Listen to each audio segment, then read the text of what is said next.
Bonjour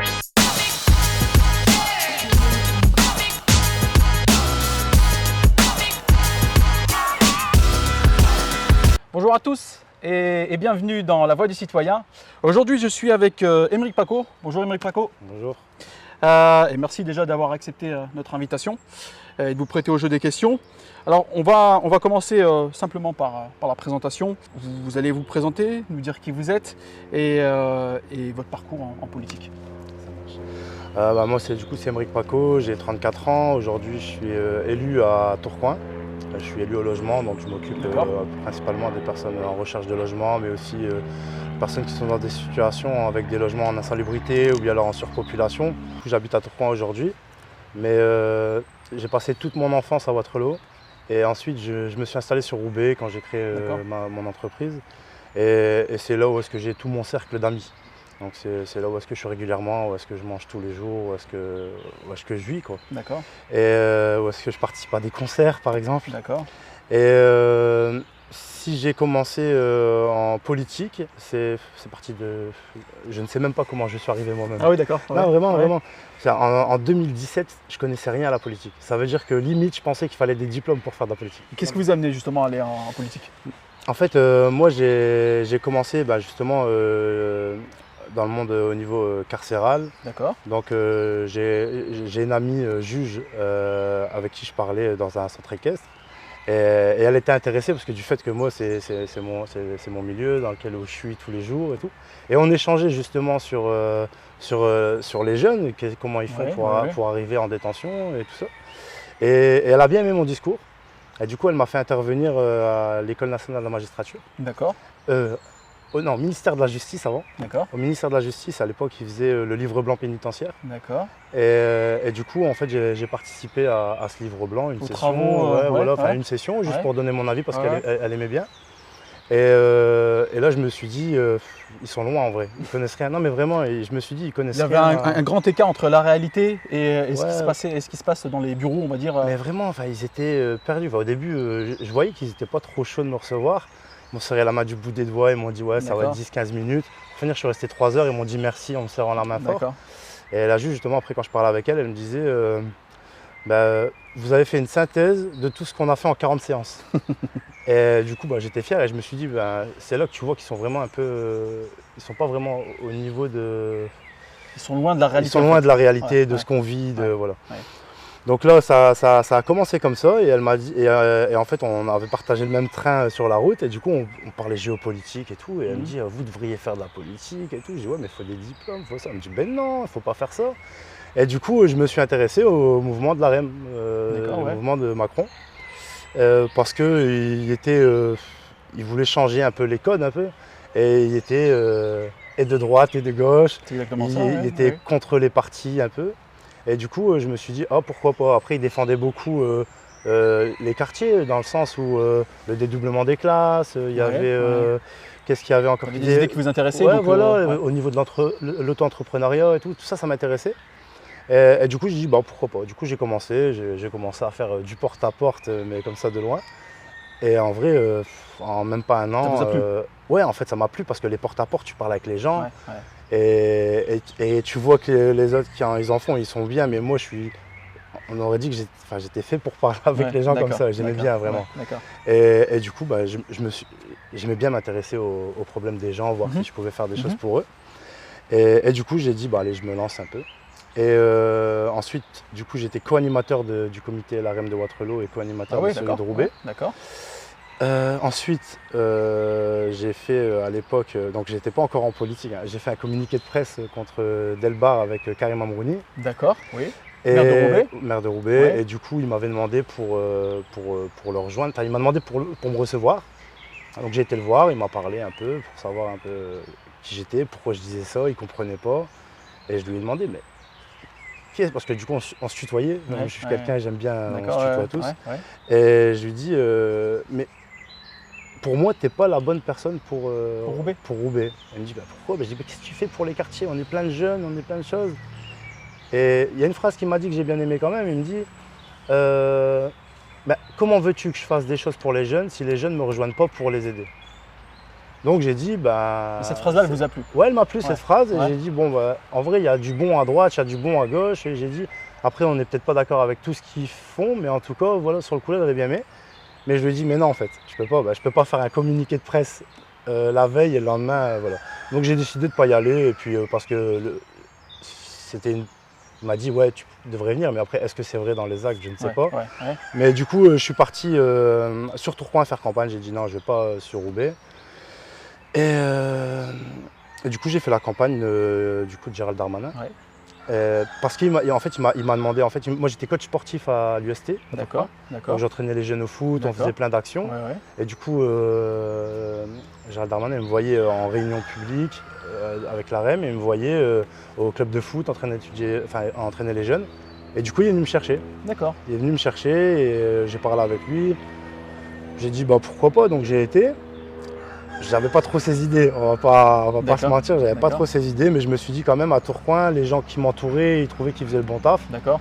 Donc j'ai dit pourquoi pas. C'était important que vous soyez là aussi pour aussi représenter cette population-là qui ouais, vous représentez. Parce que du coup j'ai beaucoup de familles et puis moi à Tourcoing j'ai grandi aussi, quand je suis parti entre Wattrelos et Roubaix, avant que je m'installe et après mon enfance, j'ai grandi à la Croix-Rouge. D'accord. Donc j'ai fait de mes 12 ans à mes 18 ans, j'ai fait là-bas. Ah oui, d'accord, ok. Donc c'est toute mon adolescence. Vous connaissez bien. Et du coup, j'ai dit, bah pourquoi pas. J'ai dit, pourquoi pas, ça serait un beau parcours, ça serait essayé. Et puis la fierté, enfin je veux dire, pour ma grand-mère, pour mes enfants plus tard. C'est pas le fait d'avoir envie d'être au-dessus, c'est juste c'est une fierté de représenter toute la population et tout. Et quand mes potes ils m'ont dit, oh, c'est trop bien et tout. Et je me suis dit, putain, en fait, c'est en le faisant, en prouvant qu'on peut le faire, qu'ils vont se réintéresser à la politique. C'est comme ça aussi que je me suis dit, je vais le faire. C'est un message, ouais. Je me suis dit, si je le fais, parce que. Ils vont se rendre compte que si lui y arrive, moi aussi, je pourrais aussi. Quand on parle dans le quartier, mais non, n'importe quoi, tu pourras jamais être élu, mais non, c'est pour une certaine catégorie de personnes, c'est pas pour nous. Et du coup, je dis, mais si, garde, c'est quoi, je vais le faire. Et du coup, je suis devenu élu. Ils vous ont pris au sérieux. Après, ils m'ont pris au sérieux et tout. Il y en a certains, j'ai déjà fait des rendez-vous avec la mère parce qu'ils sont venus me voir. Et du coup, vous faites passerelle du coup avec les vrais problèmes des gens et on va dire et la mairie. Ouais, voilà. Au début, du coup, avant d'être élu à Tourcoing, il y avait le grand débat.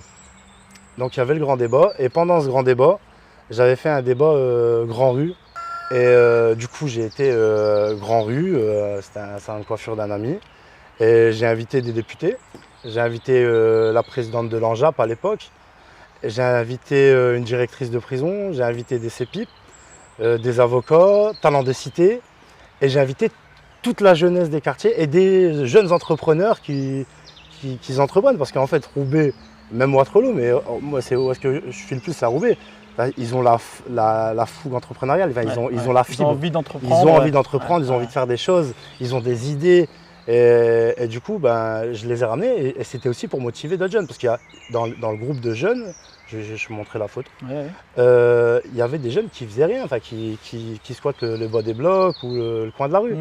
Et ce qui était intéressant dans ce débat, c'est que les deux, à la fin du débat, une fois que c'était terminé, que ce soit les politiques, l'administration, ils sont venus me voir en me disant c'était super.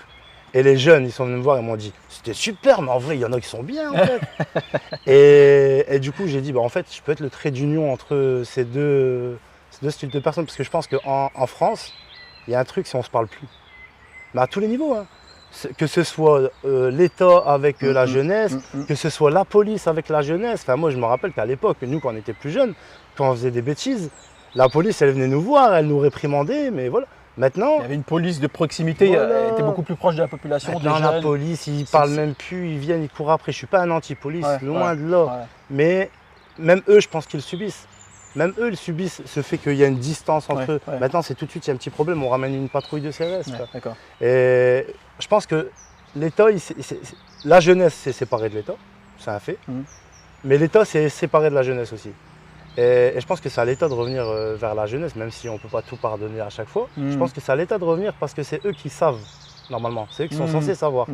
Et du coup, c'est pour ça aussi que je me suis dit, je vais venir dans la politique pour faire ce trait d'union et essayer de réintéresser les jeunes à la politique. Et du coup, là ça c'était pendant le grand débat, c'est ce que j'avais bien aimé. Bon, ensuite, du coup, élu à Tourcoing, tout ça. Ouais. Ensuite, bon, j'étais colistier au régional sur la liste de Dupond-Moretti. Ah ouais, vous êtes pas mal investi sur les dernières élections quand même. Ouais, vous êtes toujours présent en fait. Ouais, municipal, régional, mais législative. en partant de rien. Donc ça veut dire en 2017, c'est pour ça, en fait, moi je veux leur montrer à chaque fois qu'ils peuvent. C'est pas la place des autres. En fait, on est tous égaux. Et celui qui veut prendre sa place, il peut la prendre. Il faut juste qu'il défende ses valeurs. Ouais, après attention, ça prend du temps. Sur la vie de famille, je veux dire, quand tu fais une campagne, tu rentres, ta femme elle dort, tu repars, ta femme elle dort. Et ta fille, c'est pareil. Donc c'est de l'investissement, faut donner de soi. Faut donner de soi. Mais quand tu le fais, après, si tu peux défendre tes valeurs et surtout pouvoir porter la parole des autres, bah, c'est important. Et puis si tu arrives, si tu réussis, bah, c'est le meilleur truc qui peut t'arriver. Là, vous disiez une phrase justement dans certaines de vos publications, on a pu voir que vous vouliez casser les codes. C'est un peu ça en fait, c'est casser cette politique qu'on peut avoir aujourd'hui et recréer du lien entre la population, les quartiers et la politique. Ouais, en fait, je veux casser les codes à tous les niveaux, mais vraiment à tous les niveaux. Je veux casser les codes sur la méthode de faire de la politique. Par exemple, j'en ai marre que, parce que c'est, je vais dire, juste les côtés des mouvements, pour éviter de citer des mouvements, mais parfois l'extrême droite elle a des bonnes idées. Parfois l'extrême gauche elle a des bonnes idées. Parfois le centre a des bonnes idées. Tout le monde peut avoir des bonnes idées. Mais sous prétexte que c'est pas toi qui l'as présenté, eh ben tu votes contre. Et sous prétexte que c'est toi qui l'as présenté, tu votes pour alors que tu n'es pas d'accord, juste parce que c'est ton groupe qui l'a présenté. C'est de l'hypocrisie pour moi. C'est pour ça que je viens sans étiquette aujourd'hui. Parce que pour moi c'est de l'hypocrisie dans le sens où... Vous n'êtes plus LREM. Non, j'ai quitté LREM après les régionales. D'accord.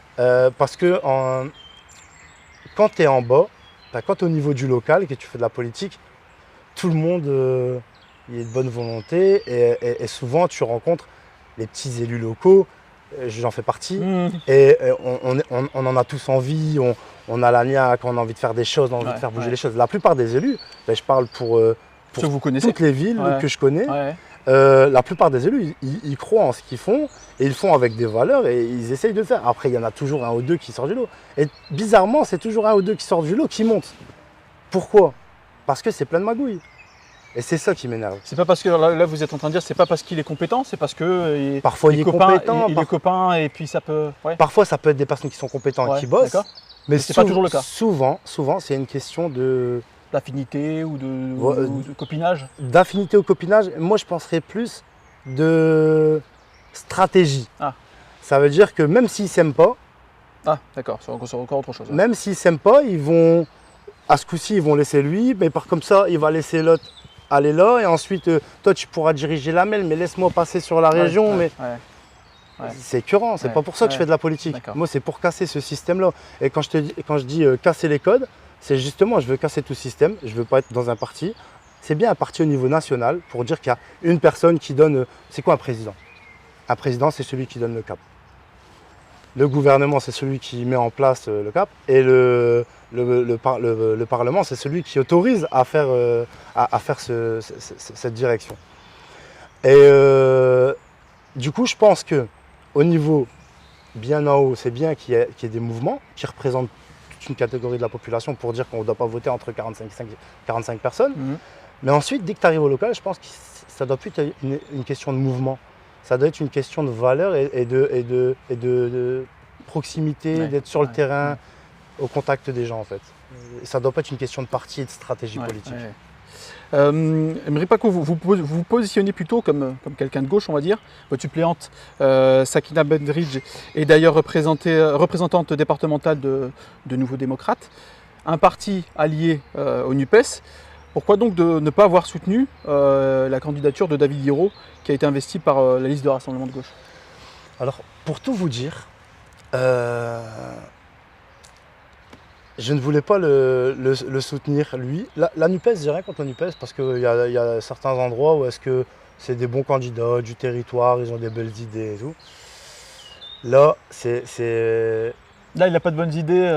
C'est pas une question. Non, c'est pas une question de bonnes idées. Ouais. Je pense que tu peux pas dire je vais aller défendre une population juste parce que tu l'as vu à la télé ou parce que. En fait, c'était la facilité. C'est ça qui m'énerve. Et est-ce qu'on n'est pas apte à se défendre tout seul? À avoir un représentant, nous, chez nous, de notre territoire pour nous représenter? Est-ce qu'on n'est pas apte? Est-ce qu'on est trop bête pour ça? On est obligé d'avoir quelqu'un qui nous représente, mais de chez nous. Pourquoi on est obligé d'aller chercher quelqu'un de Paris? Vous auriez voulu avoir quelqu'un de Roubaix ou de Wattrelos qui connaissent bien le milieu, le terrain et qui représente cette population-là, c'est ça? Par exemple, moi j'ai eu beaucoup de discussions avec eux, parce que moi je parle avec tout le monde. Je peux parler avec les gens de droite, avec les gens de gauche, même avec eux. J'ai parlé plusieurs fois avec eux. Et plusieurs fois, je leur ai demandé, ne mettez pas lui, parce que je ne vous soutiendrai pas et je ne viendrai pas à vos côtés, parce que il faut quelqu'un d'ici. Les législatives, il faut quelqu'un du local. Oui, mais c'est une élection nationale. Oui, c'est une élection nationale. On peut venir, mais on sait se défendre tout seul, on sait se représenter tout seul. On n'est pas un marchepied. Et plusieurs fois, j'ai parlé avec eux et je leur ai dit, pourquoi vous ne mettez pas quelqu'un du local? Pourquoi tu mets pas ta suppléante et toi, tu te mets en tant que suppléant? Si tu veux vraiment le bien de Roubaix, bah, tu mets ta suppléante devant. Parce que là, on la met sur les affiches, il y a lui, il y a Mélenchon à côté. J'aurais préféré avoir Mme Bentorki à la place de… Carrément. Après, c'est peut-être pas son choix, mais en tout cas, j'aurais préféré quelqu'un du local. Que ce soit Sherazade Bentorki, que ce soit Karim Amrouni, que ce soit, je sais pas moi, quelqu'un d'autre qui s'était présenté aussi au municipal et qui s'était présenté là, je pense aussi. Oui, alors dernière minute, effectivement, on avait appris par la presse qu'il avait retiré au final. Après, moi je connais pas leur… moi je suis pas intéressé à l'intérieur des mouvements, donc je sais pas ce qui s'est passé exactement. Mais je voulais quelqu'un du local. Et je dis, s'il est vraiment pour Roubaix, s'il est vraiment pour ça, bah, qu'il se mette suppléant et qu'il mette sa suppléante en tant que titulaire. Et là, vraiment, j'aurais même pas été contre eux, j'aurais limite soutenu la candidature, même si, parce que, comme je vous disais tout à l'heure, au niveau du local, ils ne sont pas dans ces magouilles la plupart du temps d'utiliser une population. Ils sont plus, on est plus, mais je me mets dedans, dans la naïveté, on pense que c'est pour le bien en fait. Et du coup, voilà, c'est pour ça que je leur avais demandé. Bon, ils l'ont pas fait. Et moi, je leur ai dit, vous me retrouverez sur votre chemin aussi si vous ne mettez pas quelqu'un d'ici, parce qu'il faut quelqu'un du local. On va revenir maintenant sur un peu des sujets d'actualité. Un sujet qui touche beaucoup Roubaix, le pouvoir d'achat. On parle d'urgence de partout, hein, urgence sanitaire, urgence écologique, urgence avec la guerre en Ukraine. Il y a maintenant une urgence économique avec cette explosion sur les produits de première nécessité, une difficulté encore plus sur le territoire de Roubaix et de Wattrelos, puisqu'un habitant sur 3, ça c'est les statistiques, vit sous le seuil de pauvreté, soit plus du double de la moyenne nationale. Alors Aymeric Pacot, je vous pose cette question, hein. Qu'est-ce qu'il faut faire pour redonner du pouvoir d'achat à tous ces gens-là? Pour moi, il faudrait aider les jeunes déjà à pouvoir bien commencer dans la vie. Parce que pour moi, la jeunesse, c'est important. J'ai regardé un peu les programmes, parce que du coup, quand tu viens sans étiquette, c'est bien de regarder un peu ce que tout le monde dit pour voir qui dit quoi. Voilà. Moi, il y a un truc que j'ai vu qui m'intéressait bien, surtout chez nous, et puis même partout, de toute façon, les jeunes qui, parfois il y a des jeunes qui ont envie d'aller travailler à l'usine, d'avoir une vie un peu comme ça, et c'est très bien, parce qu'il peut avoir du travail d'ailleurs dans ce secteur-là régulièrement. Mais il y a aussi les jeunes qui n'ont pas envie. Ces jeunes qui n'ont pas envie de forcément aller travailler à l'usine, c'est peut-être pas leur choix de vie. Qu'est-ce qu'il faut faire alors pour ces jeunes-là, pour leur donner quand même l'envie de bosser, de pouvoir… Moi je pensais dès la jeunesse, dès qu'ils sortent de l'école, bon déjà moi je suis pour les apprentissages déjà dès la jeunesse, pas pour tout le monde, mais pour ceux qui en ont envie. Ceux qui n'ont pas forcément envie de faire d'études, mais qui ont envie de faire plus d'activités, on va dire un peu plus manuelles. Voilà. Remettre ça un peu au goût du jour. Ouais, je pense qu'il faut aller dans cette dynamique-là pour certains, parce qu'une fois que tu sais faire des choses de tes mains, tu n'as plus besoin de personne après pour avancer. Tu crées ta société, tu travailles, tu n'as plus besoin de dépendre de lui pour avoir du travail, tu dépends de toi. Et moi j'aime bien pour pouvoir se lancer dans ça, parce qu'il faut de l'argent pour faire ça, des fois il faut un investissement. Bon, il y a des structures qui existent, qui t'aident, il y a des structures comme la BGE qui t'aident à faire des choses. Une petite question sur la retraite, parce que c'est encore pire, j'ai envie de dire. Pour le retraité à Roubaix, avec les crises au niveau du pouvoir d'achat, La retraite à 65 ans, au final, c'est bien ou c'est pas bien? Vous qui êtes ancien LREM. Ouais, non, moi la retraite à 65 ans, c'est pas mon truc. Non, mais vraiment. Après, je peux comprendre la logique, mais je peux pas accepter qu'on. Les gens déjà à 60 ans, ils ont du mal à travailler. On ne peut pas les laisser encore travailler jusqu'à 65 ans. S'il y a un problème de budget, parce que pourquoi ils mettent la retraite à 65 ans, c'est parce que du coup, comme j'étais à l'intérieur, je sais pourquoi ils font. Je peux comprendre la logique. Oui. Donc dans le sens où les gens doivent travailler jusqu'à 65 ans parce que les gens vivent plus longtemps, qui commencent à travailler plus tard. Et en plus, il y a de plus en plus de gens qui sont à la retraite par rapport au nombre de personnes qui travaillent. Ouais. Donc, je peux comprendre le raisonnement. Mais les gens ne peuvent pas vivre jusqu'à 65 ans à travailler. Il y en a qui arrivent. Il y a certaines personnes qui travaillent dans le bureau. Et encore, parfois, même dans les bureaux, c'est difficile. Après, tu as mal au crâne. Mais non, mais c'est vrai. Ouais, parfois tu as mal au crâne. Et travailler jusqu'à 65 ans, non. Je pense que 62 ans, c'est bien, parce que déjà 60 ans, c'est galère. Moi, je ne suis pas du style à vouloir toujours faire des choses, déconstruire, construire. Je ne suis pas pour la redescendre à 60 ans, je ne suis pas pour la remonter à 65 ans. Le système actuel, pour vous, c'est... C'est pas le meilleur des cas, mais en même temps, si on baisse à 60, il faudra trouver les sous.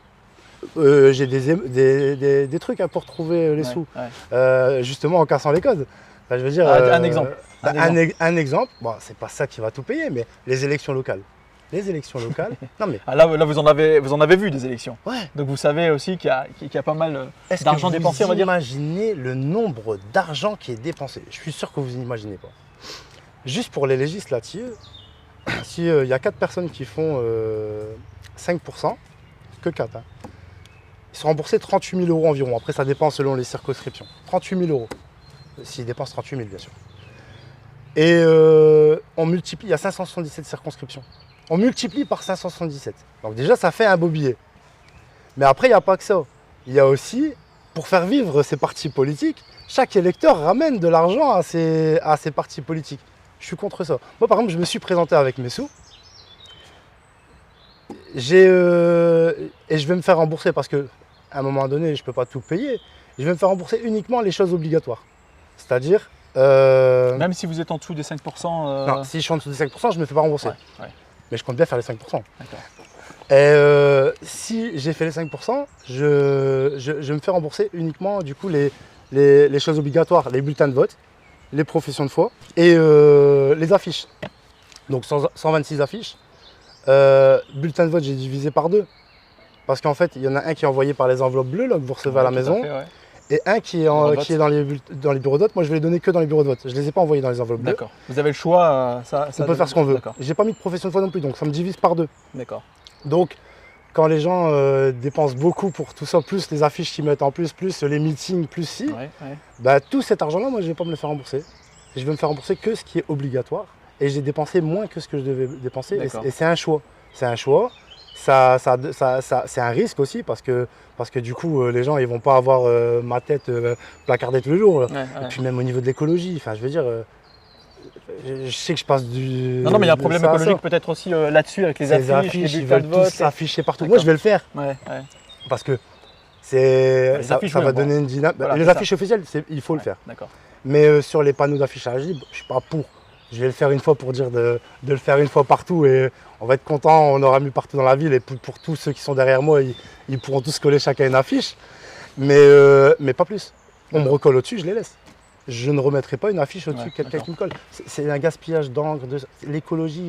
Quand on parle d'écologie, on fait du gaspillage et ça c'est de l'argent qu'on dépense. Donc on gaspille de l'argent, de l'écologie, on dépense beaucoup de choses. Donc déjà il y a ça pour faire des économies. Après il y a d'autres choses pour faire des économies. Ils ont construit une prison. Et avant ça, ils avaient refait un quartier qu'ils avaient réhabilité. Et je dis, mais pourquoi vous avez refait ça? Parce que ça va être détruit. Ouais, mais sinon, l'année prochaine, on n'aura pas le même argent. Donc, on a gaspillé, je ne sais plus combien de millions d'euros. Pour avoir un budget alloué pour l'année d'après.